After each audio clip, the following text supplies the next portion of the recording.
Hey gang, what's up? Welcome back here to another edition of Intuitive Angling. Hope everybody's having a good day out there today, and man, I really appreciate you guys making some time to watch the video. Today we're going to be talking about finesse swim baits, fishing them in the cold water months, and I specifically want to talk about these in a non-live scope situation. I think that probably in the wintertime, the small swim baits are a prime lure for live scopers. But I sort of want to give you guys some tips and advice if you don't have live scope or don't use it, how to catch fish on these too, because they are fish catching little baits. Real quick, just wanted to remind everybody, if you guys are interested in any of the finesse swim baits like this Mega Bass Spark Shad I'm going to be talking about today, you can get them at Baitworks in Springfield, Missouri online. I'll include the link in the description. If you use that link to order them, it's a really good way to help the channel out. Much appreciated. Okay guys, man, these little swim baits, I'm talking specifically today about the Mega Bass Spark Shad, the 3-inch, and the Mega Bass Hazendong Shad. These finesse swim baits they became one of the most consistent, effective bass catchers I've ever seen in fishing over the past, almost 10 years now. Specifically the past 5 years. You started out with, when swim baits came out, they were, specifically these type, you had like the stingray grubs and you had curly tail grubs like Kalins, and they eventually morphed into a small version of the larger swim baits that were popular starting about 15 years ago. And I'm guessing that when you talk about terms of just catching bass, I got to put a small swim bait like this up near the top with things like soft plastic stick baits and things that are just super consistent. These things will catch bass all year long, specifically this time of year when the water's a little bit colder. So what I want to talk about is I want to give you guys some tips and advice on how to catch bass on these things without live scope. Now, live scope, like I said, you guys know what I think about it. It's a completely different situation as far as what you're fishing or how you're fishing these things. Specifically when I'm fishing the smaller swim baits like this, a lot of it has to do with the combination of the species of bass I'm fishing for. If there's a lake that has a predominantly largemouth population, or if you've got a mix of smallmouth, spotted bass, that type of stuff. If you have a lake that in the wintertime that has a pretty good mixed species of some amount of spotted bass, smallmouth, and largemouth, and you have a clear water environment where you have some water visibilities like approaching that 4-foot range or clearer, you're going to have a lot of bass suspending, which are prime targets for these baits in the winter time of the year. But the places I like to fish them, guys, I'm going to talk a little bit about non-live scoping situation with the small swim baits, is on the bottom.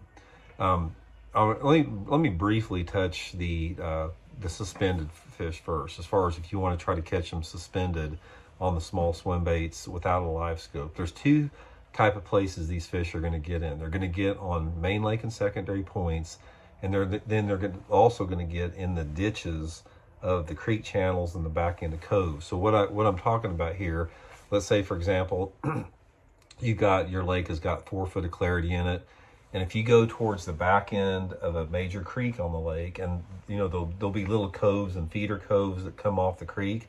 If you go in the middle of those coves, a lot of times you can take these little swim baits, cast them right down the middle, and just count them down 10 or 15 feet and reel them through that water column and catch them. That's what the live scopers do, but you don't have to have live scope. You can just blind fish like that and catch them as well.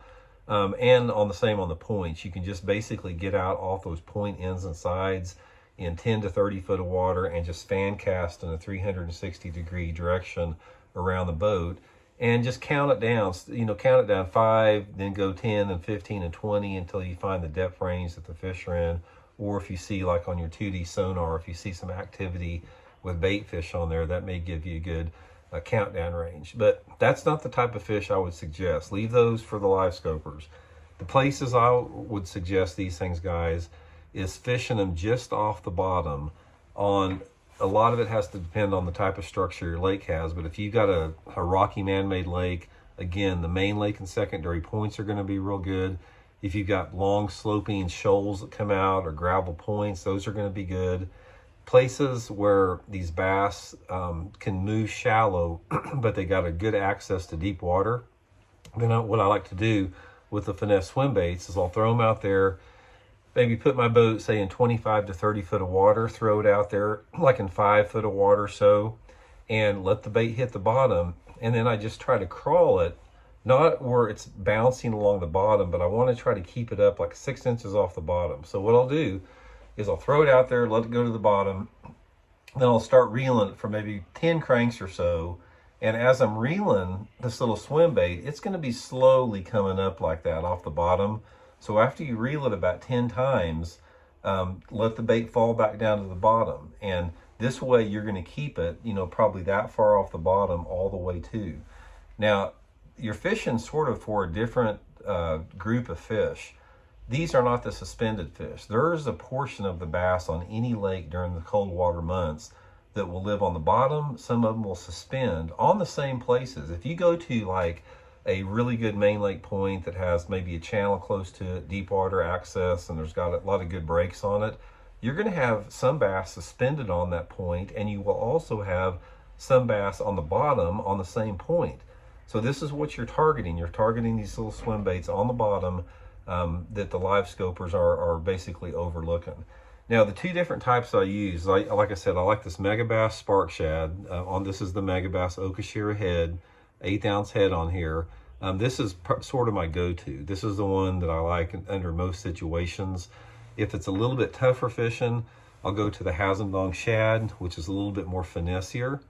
You can see the width profile on the back right here.